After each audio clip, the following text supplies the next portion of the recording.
All right, welcome. Here with me today, I have Jerry Teixeira. Close. How'd I do? It's close. It's Teixeira. Oh, Teixeira. Okay, founder of Bodyweight Strength, where he teaches busy professionals over 40 how to build real strength at home, no gym required.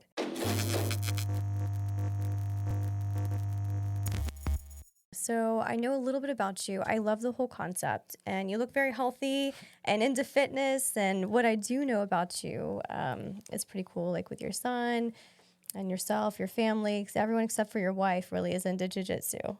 Yeah, for the last 2 years. Can't get her on board with it though. Yeah. Are you from Bakersfield, or where are you from?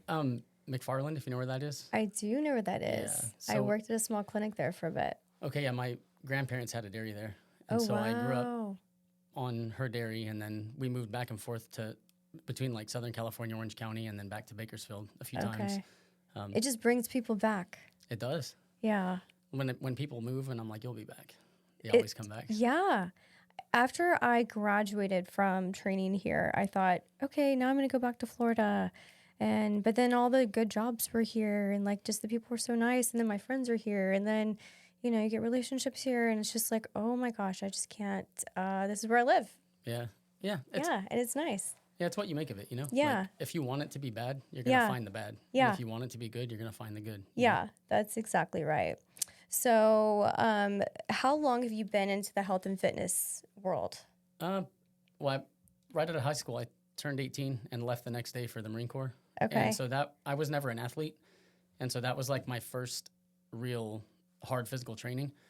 And luckily, because we're creatures of habit, right? Like we always think we have, I mean, and you do have agency, but at the end of the day, the habits you develop are kind of what you default to. Yeah, definitely. And since I had to wake up at 5:30 every morning to work out for 4 years, it just stuck, you know? So I do recognize when I work with people like, hey, this is not a current habit for you. Right. And so that's kind of the first goal is let's build a habit. Yeah. And then once you have that habit formed, it's a lot easier to keep it going. What was your fitness state when you did just first enter the Marines? How much habit were you walking in with? So, I mean, we had a pool on the dairy, so I swam a lot in the summers. Oh, that's cool. So I wasn't super sedentary, but I mean, I was like a video game kid. We lived out in the middle of nowhere. So I read books, played video games, you know, whatever to It's so pass pleasant the out time. there, honestly. Yeah. When I was younger, it's like, oh, I can't wait to go do other things. Right? Yeah. But then now that I'm much older, I'm like, man, the country's calling me. Like, I just don't want people everywhere, you know? Yeah. So it was nice. Oh my gosh. So I wasn't overweight or anything like that, but probably the summer before I left for 3 months, I ran and did, you know, body weight push-ups, stuff like that. When you go into the military, boot camp's not a lot of weightlifting. It's mostly endurance-based stuff and then body weight exercises. Like you have to be a functional human to perform whatever the asset needs to do. Yeah, and so I just basically prepped doing that type of stuff. And so that was like my first real consistency in doing anything like that. And then when I joined the military, you have your morning PT. It's like I mentioned, kind of by force. You don't have a choice. And I never went to the gym or worked out outside of that. And then it was probably 2 years after I was in, they moved me and I got stationed in 29 Palms back in California. I was in North Carolina at the time. Okay. Yeah, so then they moved me to 29 Palms, and especially back then, there was literally nothing out there. And my barracks was across the street from the gym. So I was just bored, and one day I was like, try working out, like going to the gym, you know? So I walked across the street, and I walked in, and then all the exercise equipment just looked like torture devices. I was like, what is all this stuff, you know? It's overwhelming, right? Yeah, because I had no idea. Way. Yeah, I had no idea what to do. And I'm the type of person, like, I'm not afraid to try something, but I'm not just going to go bumble around with absolutely no clue what to do. So I walked back out, and then I went, they have a, you know, PX, like a big store, mall, whatever on the base. And so I went and bought Arnold Schwarzenegger's Guide to Modern Bodybuilding at the time. I love that. So I was like, you know, this is at least, maybe it's not perfect, but at least. He was such an icon, right? Yeah. Like, look at what Well, and I grew up with like all his progression of, like Terminator. Yeah. So I was like, okay, I'll do this. So I read that like front to back. And for maybe it took me like a week, I got through it. And then I went to the gym and started, you know, at least then I was like, okay, I kind of know what I'm doing. Yeah. And the science has evolved since then. Totally. It was good enough that I got pretty good results. Yeah. And I think when you do decide to do something in life, whatever it happens to be, you're not going to be good at first. But if you reap rewards from it, there's like that, it's like the carrot that you want. Yeah. If you keep trying to reach the carrot, but you never get it, yeah, you're going to quit. And so I think a lot of people, when it comes to their health, it's like they have a desire to change things, right? And to improve. But then sometimes, like maybe January, everybody goes to the gym. And if they don't have a plan, they do go put in effort, but it's just kind of discombobulated and it's haphazard. Well, they're still in the crawling stage before they walk. Right. And sometimes not having a plan, you don't even need an amazing plan. You just need an okay plan. Yeah.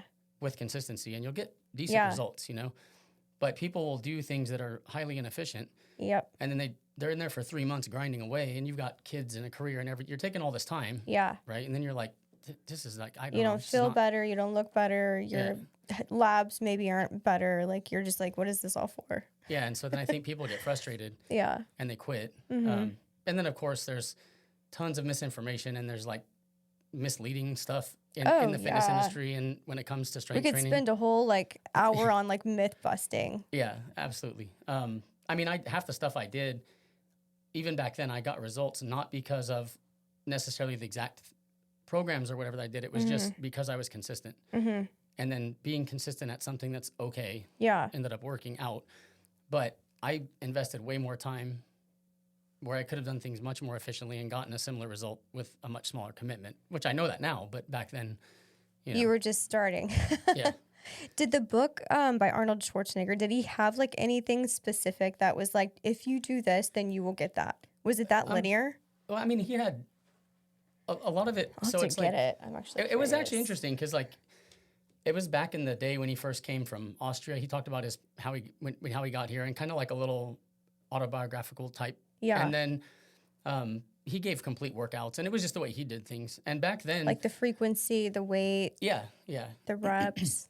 And the thing I didn't realize then, because I was naive, is that all these guys, and even today, you look at influencers on Instagram and things like that, and not all of them, but a great majority of them are taking a lot of PEDs. So they're using performance-enhancing drugs. Yeah.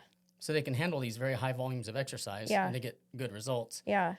And when you're very young, I mean, I was 19 at the time when I started. That's such an interesting. I haven't heard that term before, but this is exactly what I love to learn. Yeah. So, everybody has a maximum recoverable volume of exercise. So whether you're an endurance athlete or you're lifting weights or, whatever, you can only handle so much. And then you start to lose efficiency from the exercise. So you do a certain thing and it stimulates a response. Your body gets stronger. Weight, volume, reps, recover. So to me, when I try to teach clients is we want to target that sweet spot where you get an efficient return for your time investment. Yep. And you get results. Then you go home and recover. Yeah. Which is when you really do build the muscle. Right. And it takes less volume than most people think to get good results. So a lot of the sets and a lot of the stuff that I did, it's not that it was wrong. It was just terribly inefficient. So I could have walked in, I love it. I could have walked into the gym and trained for 30 minutes and left. Efficiently. Right. And probably gotten 80% of the possible results. Yeah. And there's a lot of research that they've done that shows, for example, on your first set that you do of an exercise, we're talking strength training, and we're talking if you perform hard sets. And it can be push-ups, or it could be a bench press. It could be, maybe you're just starting out, you're not very strong, and just no weight, just regular lunges are hard for you, right? Yep. If a set of lunges is hard without weight, then you don't need weights. You don't need to make them harder yet because you're just... Gravity is plenty. Exactly. And if your set is hard of any exercise, meaning you actually put a real effort, when the muscle starts to burn, you don't just quit. You push for a few more reps. You don't have to go all the way to what's called, muscular failure. So you don't need to go until you physically can't move the muscle anymore. But you want to go close to that. So maybe 1 or 2 reps from that. So when you start resistance training, when you feel the burn and when you're like, okay, this is getting hard, or a better way, a more scientific way to know if you are in the right place is when you're doing say it's a bodyweight lunge, or you're doing a bicep curl with weights, whatever the exercise is, you're able to move at a certain pace, right? And it'll not necessarily feel easy, but it doesn't feel hard. Like you have the cadence of it. Yeah, exactly. So you're moving at a certain pace, right? So let's just imagine you're doing just air squats, body weight squats, no weight, and you're just doing them and it takes 2 seconds, 3 seconds per squat, for example. You'll get to a point where all of a sudden you'll realize, oh, I have to push harder now to maintain that cadence. Interesting. And that is when you're starting to actually get results from that set. You're so right. That's a good way to gauge. Yeah, it's basically the velocity that you're moving at. When you have to, wow, I need to try harder now to maintain my velocity. Yeah. That's when you're starting to build muscle. Yeah. And so when that happens is when you want to push for a few more reps. Okay. And then that's how you know, okay, I'm getting closer to that failure point. And from a hypertrophy perspective or muscle growth perspective, those are the reps that actually matter. Mm-hmm. So, and this can apply to both men and women. If you're newer to exercise and you don't have much experience with it, you may not even realize that. So what I see a lot is people go, oh, I do 3 sets of 10 of whatever. And 10 is just an arbitrary number. There's not a good rationale for why you're doing 10. Yeah. And so maybe you get to 10 and the velocity barely started to slow down at the last rep. Yeah. Well, that's when you should have pushed for a few more, but you're stopping because you got to 10. Right. Right. So if your goal is to build muscle from your exercise, then you should do your sets close to failure. And that velocity changes when you can kind of tell, okay, I'm getting close. Right. But you'll hear some people say like, oh, you have to go all the way to failure, but you really don't.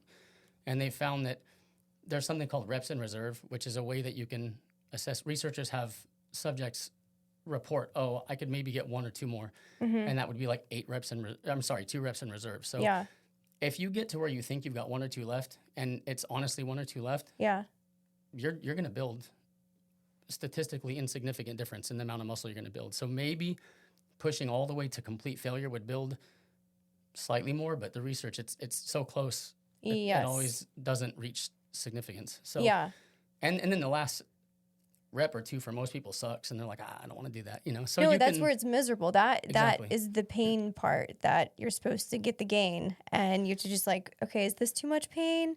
Am I, did I get gain at the last one? Like that's where you start negotiating with yourself. Yeah, because if people tend to do things they like with less friction. Yeah. Right? And so if you hate your strength training, you're going to be less likely to be consistent with it. So if we can structure it so you get results, but it's, there's going to, like I mentioned, the slower velocity, you need to feel a little, that burn in the muscle. You're going to feel that, but it doesn't have to be to complete misery. Yeah. Right. It's really like the compression. So you're essentially like flexing the muscle, right? So you're putting a large stretch on it, and you're putting a load on it, and then the blood vessels, you should be shunting like a bunch of blood into it, but then at certain phases of the movement, you're pinching that off and then allowing a lot more of the growth factors to come in. So it's like a whole process. Yeah, so the interesting thing, and I think we know now, there's actually quite a bit of research that has showed this over the last maybe like 5 to 10 years, where before people thought, okay, when I work out, I like to do, for example, high reps, which high reps are fine. I'm not saying don't do high reps, but people would like to do high reps and lots of sets because you get this really big pump. Yeah. And they would think, oh, well, pushing all kinds of blood into the like muscle, shunt, more nutrients. You do need some, obviously, but what they found is that really when it comes to muscle growth, it's just mechanical tension that matters. Yeah. So really what it comes down to is, the pump and growth factors, all that stuff matters, but that's downstream of just mechanical tension and hard set. So really, if you do a hard set, get close to failure like we talked about. Yep. You're going to get the maximal muscle that you can get from that set. Yeah. And so what you really want to try to do is say, okay, I'm going to put a good effort into every set that I do. And your first set will get you somewhere around 55% of, let's say, a set of push-ups or a bench press. Mm-hmm. If you did 10 sets or 15 sets or whatever number, let's say you do them all and you get maximum growth from that. Well, I mean, it's going to take you all day to do 15 sets on a bench. But the first set would get you 55% of those gains. And then sets 2 and 3 of that exercise will get you between 75 and 80% of the total. So what I normally have clients do is 2 sets or 3, and then that's it, because you're getting close to 80% of the total muscle you could build at that workout. Yeah. And it's very efficient. So you could do 6 more sets, which is more than doubling your time in the gym to get the extra 20%. Yeah. So you just have to think, opportunity cost-wise, do I want to spend another hour in here, or 30 minutes, or whatever it happens to be. Although, I mean, I've gotten to where like I enjoy it, right? Like after you get past a certain phase, then like you look forward to it. But that starting out phase is just misery. Right. And Misery. And the thing is, when you're a novice, you build muscle a little more easily, and it doesn't require as much. The more advanced you get, the more that you may need to increase the total volume or the total amount of work you're doing to get further growth. More friction. But for most people, you know, if, for example, if I say, hey, you can do a 30-minute workout 3 days a week, super efficient, and you're going to get 80% of the total results. Meaning, let's say in a year, you could gain 10 pounds of muscle if everything was optimal. Well, you'll gain 8 instead of 10, but you'll work out half as much. So for most people, they're like, okay, 8, you're not even going to see a visible difference, 8 pounds to 10 pounds of muscle on somebody's frame, really. Yeah. So for most people that aren't trying to bodybuild, it's just not worth all the extra time. Yeah. And where you see a lot of like arguing and stuff on online and on social media is people get so obsessed with what's optimal. And so they're like, oh, that's not optimal. You got to do all these sets. And it's like, sure, if you want 100% of the possible muscle growth, you got to do all those sets. But the vast majority of people, that's not worth the time trade. And then if you're saying, hey, you got to do an hour workout 4 days a week, and that's just strength training. So what about endurance? What about cardio? What, you know, if you like to do other things, it can add up very quickly. Yeah. And you end up getting like some of these influencer optimization protocols where you're exercising like 10 hours a week. Oh my gosh. Which most people can't do, you know? So it's really like your genetics matter, your food matters, your how you're loading the muscle matters, how you're moving. The time that you spend is less important. The reps is less important, although in theory, lower reps, higher weight is like kind of like the fundamental. Yeah, so for muscle building. Well, the way it would work is strength is there's a neurological component to getting stronger, and or a lot of times people will say strength is a skill. Connecting the brain to the So area. if you want to get as strong as possible, and strength correlates strongly to longevity, it's good to get stronger, right? And as you age, your strength and power will go first, and your muscle mass will follow. If you don't do some kind of resistance training, and so most people don't realize that starts happening in your 30s. People just don't. I think it's about 8% per decade that you can lose. In the 30s, it might be a little lower, 5% or so. And then in your 40s, it's around 8%, 50s, and 60s is when it starts to accelerate. And so, but you start losing power first. Even in athletes, in the NFL and sports like that, the reason their careers are so short is because they might still look just as fit, but they're losing some of that explosive power. Yeah. And that happens to everyone. Like the density of the muscle fiber is going down. Yeah, and their ability to, force and speed fire concurrently. Yeah. And so they might be able to squat just as much. Yeah. But they still can't explode when they sprint or whatever to the same degree. But that happens to everybody, not just those athletes. Right. So if you're in your 30s, you're already starting to lose some of that optimal performance. Yeah. At the muscle, which whatever. Most people aren't athletes; they're not that worried about it. Right. But that's just like the leading indicator that you're going to start losing muscle mass and you're going to start losing strength. Yeah. And then once those things happen, the good thing is you can reverse it. You can. So it's not the end of the world. And you can reverse it at even very advanced ages. They've done studies in people 80s, 90s, and they build significant strength and muscle mass. Not maybe to the extent they would have at 30, obviously. I don't know, but with the performance enhancing modifiers, I think you can, and I think they're proving that. And I think even your profile, I mean, you've done a lot, and it wasn't in your 30s, it was in your 40s. Yeah, I'm kind of like you launched. I read it. Well, yeah, I really do believe, because as I've gotten older, I think that a big part of aging is mental. And there's research to support that as well. As people that have a healthy attitude toward aging and they don't look at it as an excuse or whatever, they tend to do more and they're healthier and stronger and all of that. Just because, well, you're a physician, right? So the placebo effect is real, which is why your mind's really powerful. So the reason they test protocols or pharmaceuticals against a placebo is because if a patient 100% sold that this thing's going to work, it will work to an extent. So they have to test a medication against the placebo to make sure that if all things being equal, if you believe this thing works, does the one that's the real pharmaceutical work better than the sugar pill? Yep. I think it's like 30%. It's crazy. Yeah, it's pretty high. And so it's almost like, you hear stories of oncologists that are like, I can, you don't always know which patients are going to make it, but they're like, I can almost always tell. It's like the attitude is everything, because it is. If you believe you're going to beat something, your mind will make things happen to give you that outcome. Not always, obviously, but it helps stack the deck in your favor. It really does. It shifts neurotransmitters and like pathways and neurocircuits. It's proven. Harvard did some pretty, like, I would say, extreme studies to show that exact point. Yeah, so that's one of the things as I got older, I thought, well, I don't want to cede any ground to aging. I mean, it's going to take it eventually, right? But I'm going to do everything I can to fight it. Absolutely not. Yep. And it's like, one day the Grim Reaper is going to come for me too, but, I'm going to make him pack a lunch. It's not going to be easy, So, yeah, I think a lot of people end up having regrets too. It's like, well, when I was younger, I should have done this or I should have done that. And yeah, maybe you can't do it to the same degree, like, I should have played football or whatever. There's certain things that, yes, there's a time that I guess you can't necessarily go back, or maybe the risk reward doesn't make sense. I'm going to risk my body now for something. But for the most part, I mean, I started doing jiu-jitsu at 44, and then I started competing at 45. And I mean, I fight guys that are 20 years younger than me all the time. That's awesome. So I think a big part of it's just if you tell yourself you can do something, and then you identify, okay, here's the plan. You should have a plan, right? Because as you get older, you have less time to waste.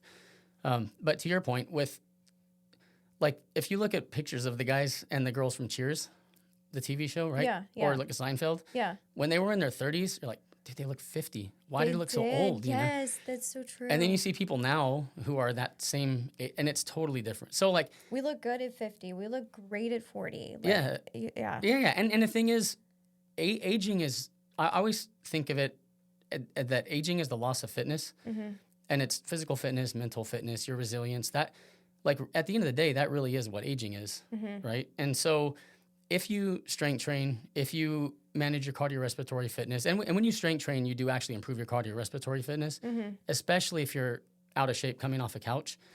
So sometimes people think, I got to run, I got to lift, I got to do all this stuff. Yeah. And you can. Yeah.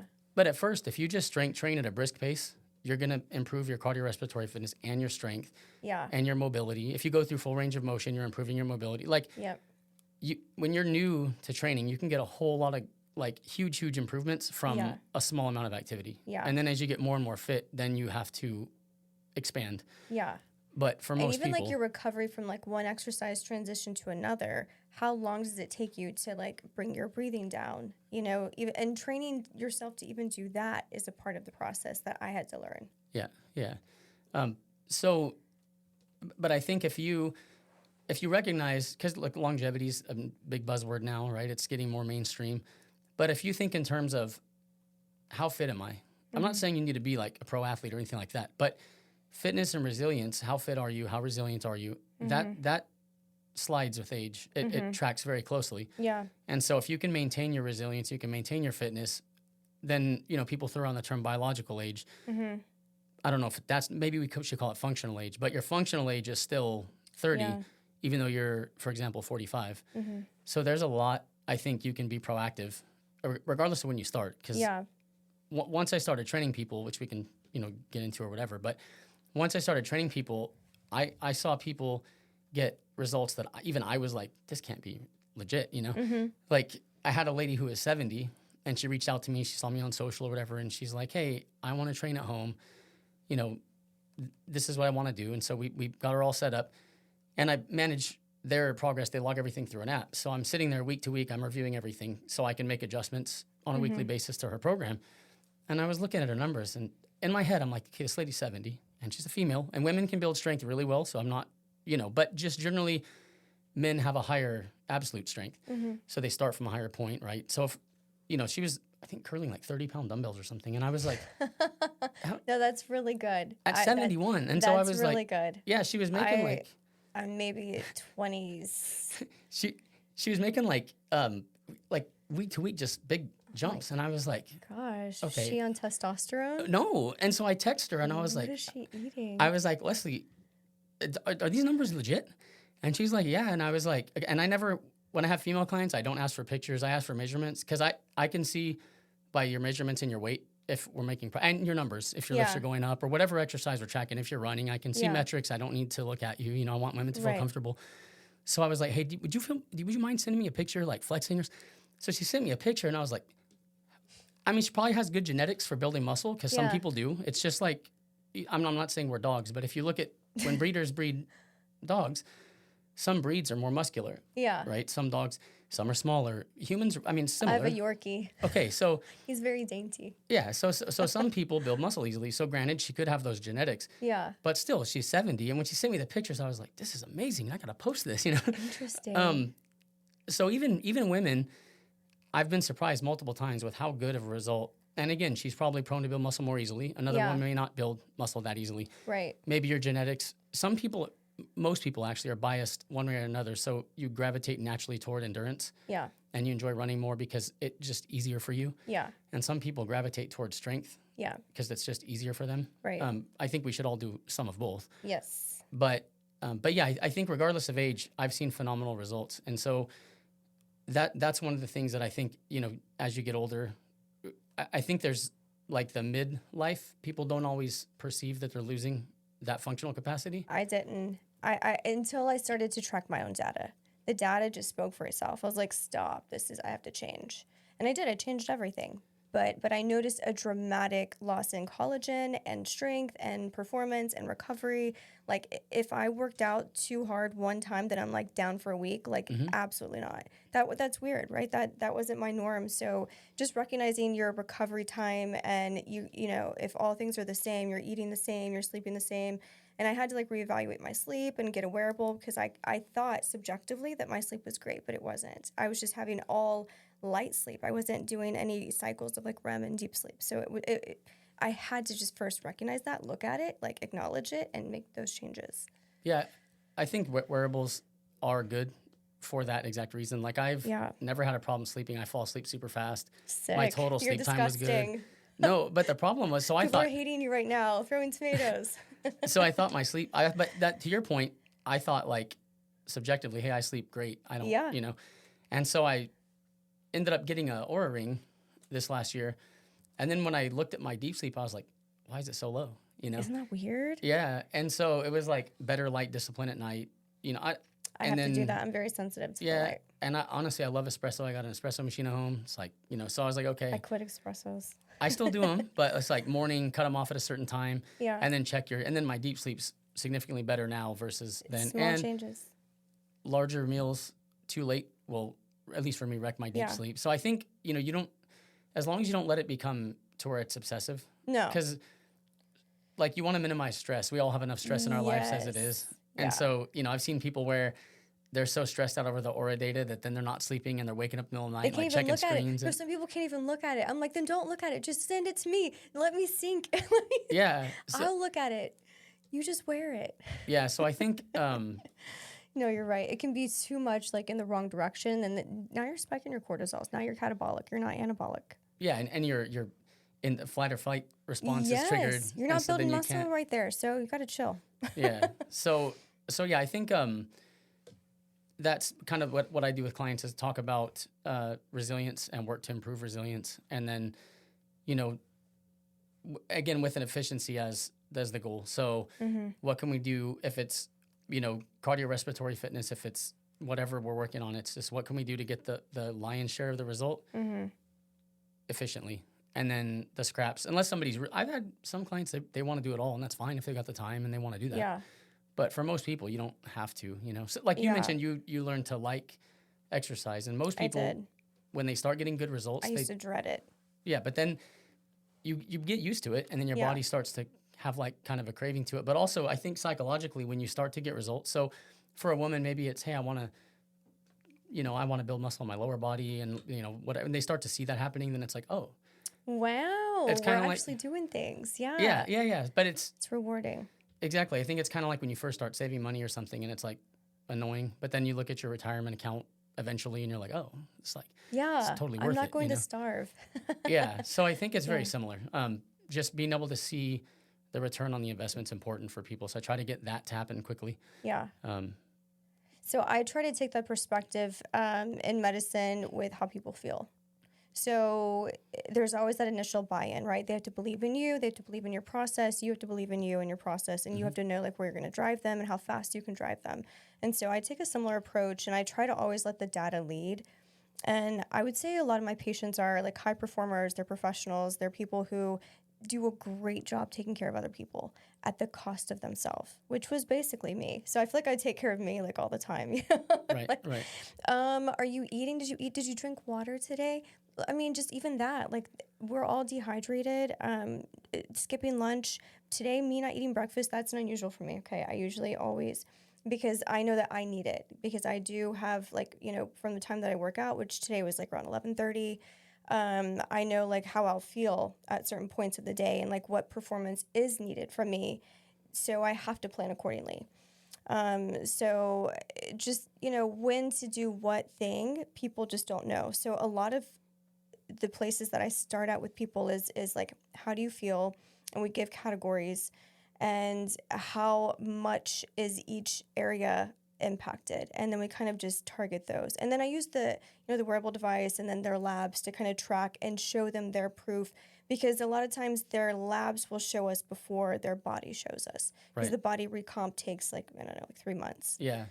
So That's when you first start strength training, you'll make gains in strength first. So week to week, and because I specialize with people at home, a lot of it's just body weight with minimal equipment. But I do have clients that they go to the gym, they have everything available. yeah, So the first thing you'll see is you'll start seeing improvements in performance. So hey, I did 6 push-ups last week. I did, 8 this week. and that's so fun. Yeah, or I put another 2.5 pounds on the bar, or whatever the case is, moved another plate. Yeah. But you usually get stronger first, because those neurological adaptations happen faster than noticeable muscle growth or whatever happens. And then as you keep going, then you see the muscle growth as kind of like a little bit of a lag to it. So like to your point, you want to focus on strength gains first. Am I seeing performance improvements? And as long as you keep seeing performance improvements, the body's going to catch up visibly. You're going to see that. It just follows. Yeah, exactly.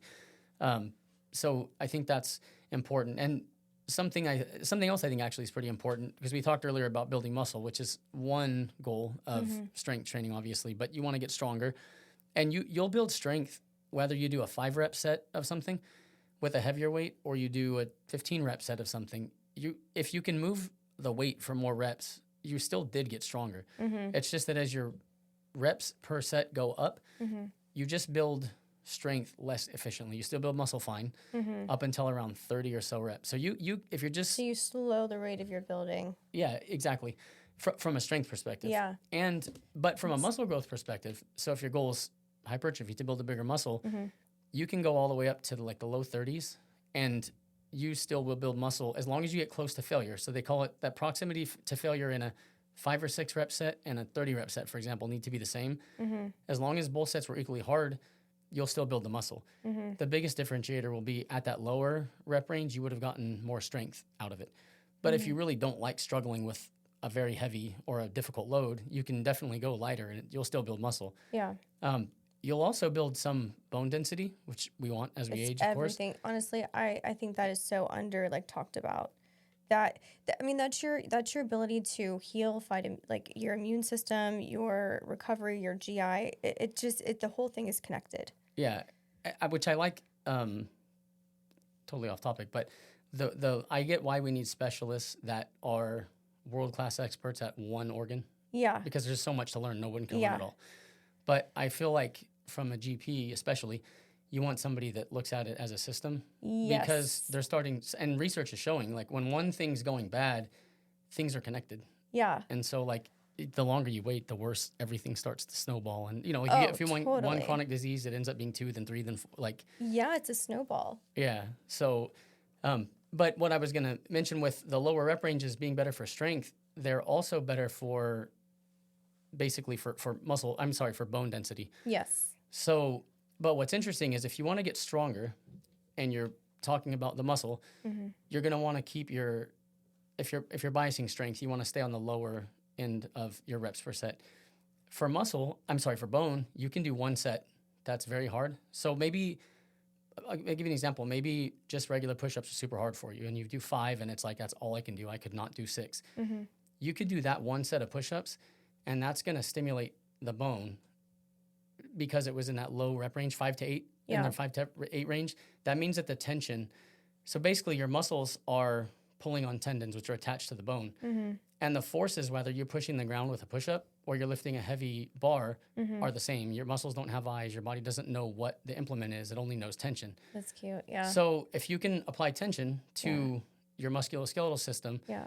in that 5 to 8 rep range for a single set on that particular, maybe it's a push-up, you're getting the bone density gains that you can get. Yep. So Loading then the after muscle. that, and then after that one hard set, or I'm sorry, heavier set, lower rep, then you can go back to higher rep sets if you want. So if somebody prefers doing higher rep sets because they don't want to lift a heavier weight, They're for really whatever reason, incorporating like more cardio, right? Like when because you're in a higher heart rate.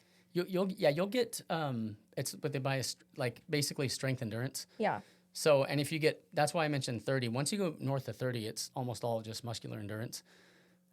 So you don't want to do, if you're trying to build muscle, you don't want to do very, very high rep sets. You want to keep it below 30. But you can do one hard set per, so let's say you've got 5 exercises you're doing. You could do one, and when I say hard, I should say actually, you could do one heavy set of each exercise, and all the rest of your sets could be higher rep. And then you would still stimulate the bone This is density that you're looking for. It kind of is like, I guess we're talking about like the difference of fast twitch, slow twitch muscles. Yeah, it's actually, That's really what we're doing. I never thought of that. because as you use a heavier weight, but below 30 reps. So the weight doesn't have to be heavy. It just needs to be heavy enough to where you fail around 30 or less. Then that's going to be primarily type 2 fibers. And then as you go above that, it shifts. And it's going to be I more love this. I need to read endurance-based. more into it. That's a very interesting and unique way of talking about it, which I don't think I've had this conversation. And okay, if you think in a very basic way, like dark meat versus white meat and chicken, the difference is the amount of, type of fibers and the fast twitch, slow twitch, and the amount of myosin that's in the meat. So you can develop one over the other. Yeah, You're like choosing it. Yeah, the type of training you do. So if you're an endurance athlete or just a soccer mom or whatever who likes to run, so what I always tell clients is, what do you find least torturous or most enjoyable? Whatever. Maybe you hate all exercise, but when it comes to your past in high school, PE, whatever, did you gravitate more towards strength stuff or did you like endurance stuff? Because if a person says, "Well, I really like, riding my bike or I like played soccer. hiking," okay, so then it's So I was like a great. sprinter. So let's do endurance-based exercise 5 days a week, for example, and then just 2 days a week, 20 minutes of strength training. Because if you have that bias already, then you should lean into what you find enjoyable because it's going to be way, way easier for you to maintain that. And the most important thing when it comes to all types of exercise is just consistency. And so if you go into it thinking That's the hardest part. and if you're like, man, this is like pulling teeth, I hate this. Yeah. You're probably not going to stick to it. Yeah. And it's getting better now too, especially the last couple of years. People that are more into running and endurance sports, cycling, whatever, they're seeing the value in strength training, and you see that more.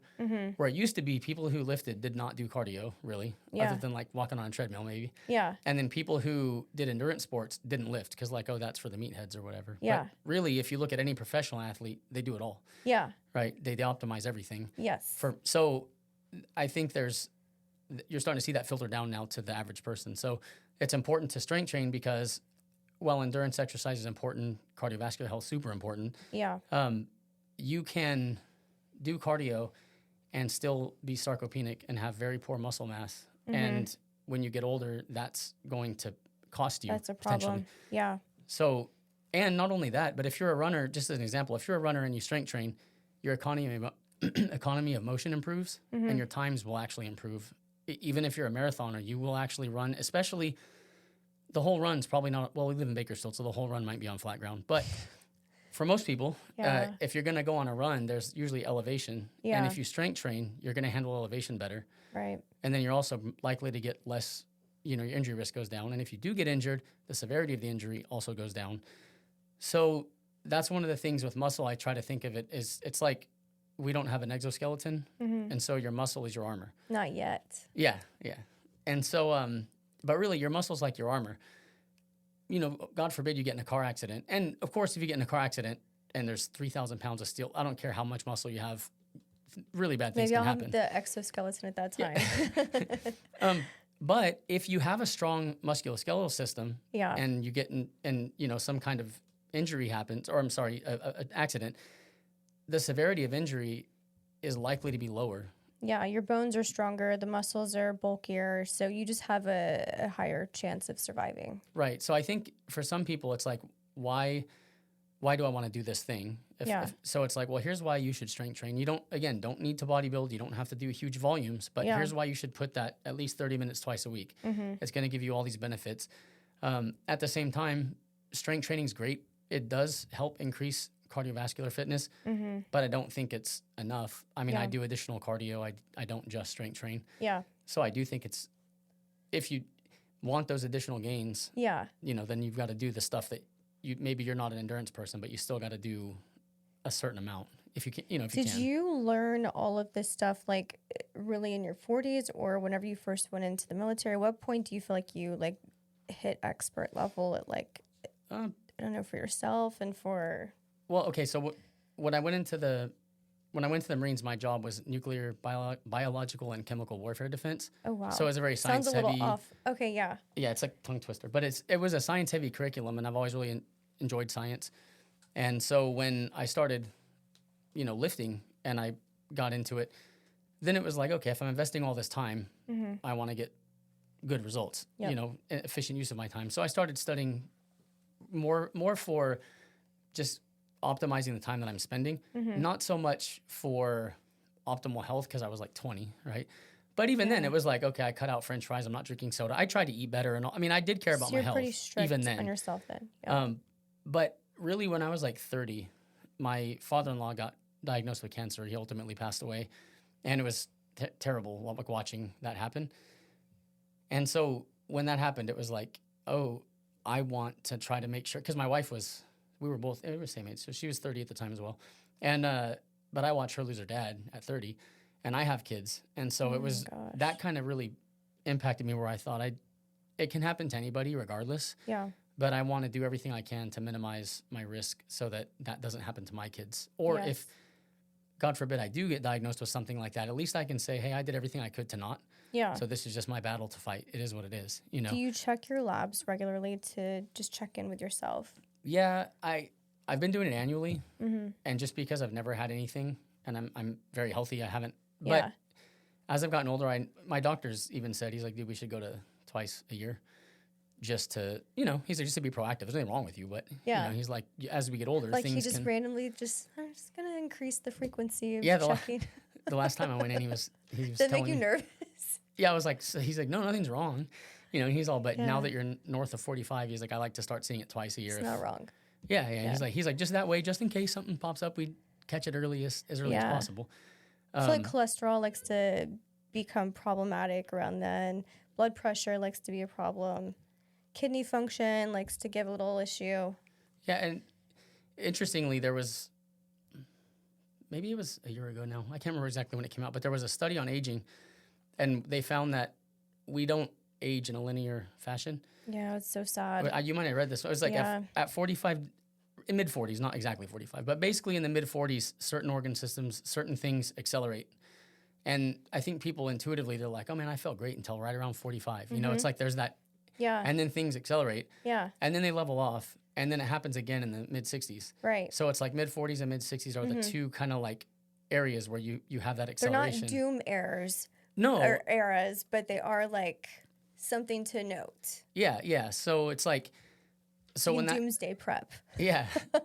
So it's like, okay, I really feel like if you're listening to this and you're below, you know, if you're in your early 40s, it's like now's the perfect time, because physical activity and the things that you can do to be proactive do slow that. Now. Yeah. Yeah. And then same thing, if you're in your 50s or you're getting close to 60, it's like, it's another one of those times where it's like, hey, you can really push now. Yeah. And build a better reserve before that And you hits. can actually do that, which is just crazy. And you can even see it in somebody's hair. Like if you start to see gray hairs coming in, and then you take those really proactive approaches and you make all the changes, you can see the grays kind of fade out. You can prolong it. You can put it off. Yeah. And there's another one I found interesting was people would use the excuse like, well, I'm in my 30s now, over 40, so my metabolism has slowed down.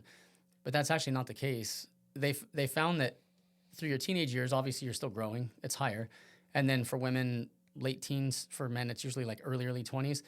Then the metabolism levels off. And it stays the same until you're in your 60s. And then in your 60s, it does decline. But throughout the course of your life, your metabolism doesn't slow down.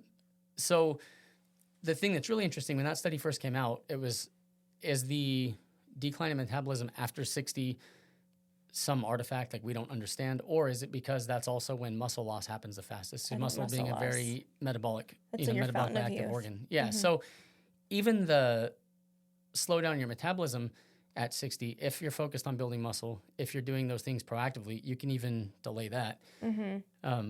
I mean, they're extreme outliers, but there's like your 70-year-old that was just like jacked at, her first 3 workouts. Yeah, I mean, it was like that was 8 weeks when I first was like, maybe she eats fish. Like, what is she? And then when I first asked her, I was like, are these numbers real at 8 weeks? And I think we worked together for like almost a year, and she was like, yeah, that's legit. And I was like, dang, good job, Man. But it wasn't that crazy yet. And then another 8 weeks, when I saw him, I was like, this cannot be accurate. So that's when I was like, can you send me a picture? So yeah, there's a guy I saw on Instagram, Robert Wolf. I haven't talked to him or anything yet, but the guy won some world's jiu-jitsu competition, right? And he's 70. Wow. And when the guy was like just talking to an interviewer, and when you look at him, his movement quality, I'm like, that's a 40-year-old man. I mean, he might be 70, but he moves like he's a healthy 40-year-old athlete. So really, are you just okay? So whenever you say that, the way I know movement quality, so there's like an age-related movement. So like when you're younger, like you use your hands, you're expressive, and you show elation in your face or sadness. Like you get up, with just one action. But if you're older, slower, getting into less movement, then you're more still. Yeah, exactly. Like the face is more boring. Right. If you didn't know how old the guy was, and I just said, hey, how old do you think this guy is? You would look, and I mean, he's very fit for any age, let alone 70, You would look at him and say, 40? I mean, maybe 40. Like the guy, I was like, this is one of the best cases I've seen of somebody. But the cool thing with that is, like, I'm the type of person, when I see that, I think, okay, that's me at 70. Like, if that guy can do it, I can do it. See, there's, what one man can do, or what one woman can do, another can do. So it's not like, if there's outliers out there, you can be one too. Yes. So I always tell clients that, like, just be an outlier. I get that it's not normal. I don't want to be normal. Reference range labs are normal, and that's like the barely sustaining life. Like, you're alive. Good job. Yeah. 100%. So I think like that's the thing that I try to teach people, even with my content. It's like, I always struggled with, I don't want a bunch of attention. I don't really care, So it's like, well, I didn't even want to put my jiu-jitsu stuff on the internet at all, and I haven't much. But some people are like, no, that's really cool. Dude, you went and won a competition at 45 and you started at 44. Like, because there's other people that are like, your story is really cool. It's badass. Yeah, that's what people are like. You should not feel like, like, it's not like, oh, I'm trying to show off. Because that's how I always think about it. You know what I mean? Like, but I think for people, when they see somebody that's in their demographic and they're like, oh, wait, that dude's 45 or 46 or whatever, and they're like, it ain't over. Yeah, exactly. So then I realized, okay, I just need to get over myself and like not care, Because it's not about you. I feel like this is not about me. I'm a conduit of information, and people get something from it, and it can teach them something, and it could change their life, and it could change someone else's life because they changed their life. So the snowball effect could be the other way.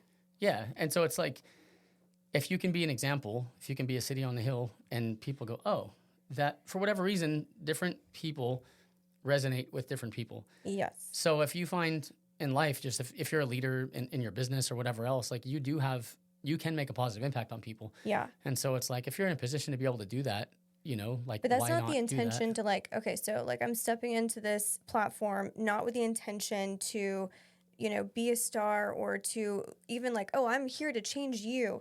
Like, no, I'm here because like somebody needs to hear it. I don't know who it is. Yeah, yeah, exactly. And I don't even know why. And especially because most fitness content, especially when it comes to strength training and stuff like that, there's a lot of, it's not very approachable. At least I don't think it's very approachable. No, and so not. for most people, they're trade secrets. Yeah, and it's, you look at something where it's like, I'll give you an example, like, oh, this childless influencer who doesn't have a spouse, who's single, can do all this stuff. And I'm not knocking anybody, it's totally fine. Yeah. Like, but I think a lot of people look at that and they're like, I don't identify with that at all, right? Yes. Versus like, I've got 2 kids. My wife has a career in medicine. She's super busy. And so it's like, I help out a ton with our kids. I'm taking my kids to jiu-jitsu. Like, I'm doing all kinds of stuff. Yeah. And I Plus, have like several patients to see after this. They're at a facility. Yeah. So, and then managing a hard. business and still like, hey, here. And I realized, like, when my son was born, my daughter's 19 now. She was a gymnast. We put her in gymnastics, and I used to go to regular gym. And I would sit there and watch my daughter at practice. And she was 3, 4, 5 years old, whatever. And of course, they're fit for little kids. They're gymnasts, right? But as she got older, and then you see male gymnasts and like teenage years and stuff, I would sit there and I'm like, dude, these girls are beasts. Like, these boys are Like, they're like tall, superheroes. or they're like No, really strong? just super strong, lean, Yeah. you know. Yeah. And the boys look like little Marvel superheroes running around, you know, at like high school age. And there's no weights. Most gymnasts, very few gymnastics gyms that I've ever been at for competitions, for anything, have so any weights right. at all. It's all body weight. Yeah. So my daughter was a gymnast. My wife was pregnant with our son. I was going to regular gym. And then because when we had our daughter, I stopped working out for like a year plus. I got 50 pounds overweight. I got pretty unhealthy for about a year and a half. And then I was going to actually ask you if you had any like health dips or swerves. Yeah, that was in my 20. She was born when I was 25, 26. So right around 26, 27. Okay. And then I went to the doctor and my blood work wasn't the best. He's like, hey, dude, this is, and Like you gained 50 pounds. He's cholesterol like, and, why? What's going on? Yeah. Because I gained 50 pounds in like a year and a half. And so then, and my wife was telling me, hey, you're getting kind of fat. You know, she's trying to be nice about it. But I just wouldn't. Elbow. But then when the doctor also told me, I was like, okay, I got to do something. You know, so then I got back on it and lost the weight and all that. But when we had my daughter, I knew, okay, with a new baby, it's not realistic for me to go to the gym every day for an hour and just leave the kid at home after we worked all day, you know. Right. So when we had my son, I thought, okay, I've seen the gymnasts do it. I understand how muscle is built. It shouldn't matter that it's weights or if it's the floor, a pull-up bar, whatever. So I'm going to try to do this at home. Yeah. So when my son was born, I started working out at home, and then I just never went back to a gym. Oh, I love that. That's like where it all started. Yeah, well, because of my son. That's a perfect start too, because like that just shows you've no excuses. You've no excuses. Like you just like started. You just and it jumped was in, like just did it. wake up in the morning before my family's up, and then I would do like a quick 30-minute workout. And some days, kids sick, whatever. It's like it doesn't always happen. Yeah. But if you're working out at home, the good thing is you do have to be disciplined enough to actually do it. Yeah. Because obviously you're at home. The couch is right there. You know. Yeah. But the nice thing is, there's days where it's like, okay, we need to make dinner. And so what I did is I opened my kitchen door, goes into the garage, and there's no longer cars in my garage. I turned it into a little gym. And so I'll literally prop the garage door open and be making dinner, help my wife with dinner or whatever, and I'll just pop out and do a set and then come back in the kitchen, wash my hands, keep cooking. That's so good. So there's a lot of days where I'm like working out while I make dinner because that's just the only time that I had, you know? So like, I always no excuses. Yeah. No excuses. Yeah, I mean, that's one of the benefits to doing it at home is you can work around your schedule 100%. You can literally, you know, kids can be doing homework. You can be helping them and like, hold on, let me do a set real quick. Like, yeah, and I think, I mean, there's anxiety around working out too. Like the thought of, okay, now I have to go to the gym and like plan all this stuff. And, like you build it up. It's the build up that's like just you self-created that and you just jump in. Yeah, I You're mean, like, break out with some sets right now. Like just do some push-ups. Yeah, and one of the other things, and I didn't know this until reading the data, that there's basically the work that you do over a weekly period, for example, is what your body responds to. So if you took a program and you said, hey, I'm going to go to the gym or work out at home, whatever, Monday, Wednesday, Friday for 45 minutes. Okay, and you do that 45-minute dedicated workout. If you took those same 10 exercises or whatever it happens to be, and you just did them throughout the day in little micro workouts, the results will be the same. You will still build the same amount of muscle. The strength will still be there. Heart health is still going to benefit. But people get used to, you're a little out of breath because you did this 45-minute. There's endorphins that you do get a little different feeling from doing a dedicated workout, right? But the results will not be different. So what I always tell people is if you have to wake up and do just some squats, especially for moms with kids, the housewives and stuff like that, it's one of those things I'm like, I get it. Kids are totally unpredictable. So if you just take your 8 exercises and just do them throughout the day when you can, you can literally do them while you're doing laundry. You can do them while the baby's asleep. It's not meaningless. It's not pointless. No, and you'll get the same result. So, you know, I think that's what I mentioned earlier talking about misconceptions is there's just like what most people think, like I've got to dedicate this many minutes in a row. Yep. It's like, not really. You can do, you know, micro workouts, or there's actually some people call exercise snacks in the research. That's cute. Yeah. So really it's just about doing snack on your exercise. Yeah. So doing the makes work it fun. In whatever way it fits your schedule, the results will still be the same. I mean, that's half the time that's what I'm doing at home. It's not like the whole workout at one chunk. That's perfect. Yeah. I love that advice. So like it kind of goes back to like keep it simple, stupid. Yeah. You know that wasn't that like a book or something? Yeah. I mean, in school, I think when I was in school, But it just is so true because you don't need all this. The fancy stuff is nice, right? Like it's a luxury. That's wonderful. And if you have time, then by all means. But if you don't, like you still have no excuse because there's so much that will benefit you. It'll make you live longer. Your heart will be healthier. You can still keep the muscle, build muscle. You just have to put in a little bit of diligence and consistency. Yeah. And everybody, like we all have, there's that old saying, like people say, oh, everybody's got the same 24 hours in a day. But one of the things that I always bothered me is I would see like young, and I was young too, I get it. But like I will see like younger influencers who don't have a family, who don't have anything like that, you know. Zero responsibility. And they're like, you just got to make time. And I'm like, you're telling somebody that's like 35 with 3 kids and all this other responsibilities. Yeah. Like you just got to get in the car, drive to the gym. Like, bro, my kids are asleep. What am I supposed to do with my kids? Wake them up and take them to you know what I mean? Like, so I think there's seasons in life where maybe there's a period where you're like, man, this is great. I can make it to the gym 3 days a week. My schedule's perfect for this. Then maybe there's something where business is really accelerating.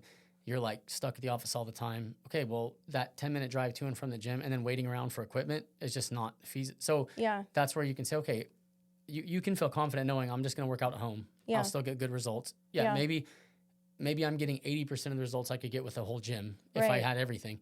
But if you're consistent, you're still getting results. Right. So that's what I think, like, when people do say, oh, I don't have time to exercise, the traditional way people think about exercise, I don't have time for that either. I'm not going to get in my truck and drive to the gym. Yeah. I'm just not. I did today. And I even did like a post that was like, pack your bag.